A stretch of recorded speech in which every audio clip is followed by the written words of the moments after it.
I'm Dr. Ruchi Nayyar, and I'm here at Alliance University to deliver a workshop in data analytics, specifically machine learning. So in this workshop, the students got an idea as to what machine learning is all about, what are the various components of the learning techniques, be it supervised or unsupervised learning techniques. They were able to understand as to, given a data set, what kind of analysis they can pursue.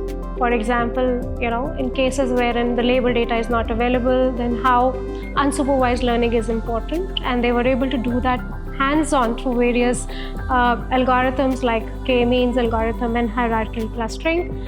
Along with that, they also understood what supervised learning is all about, and with this we introduced the concepts of regression, focusing initially on linear regression and then proceeding with univariate and multivariate analysis, and then subsequently going on to logistic regression.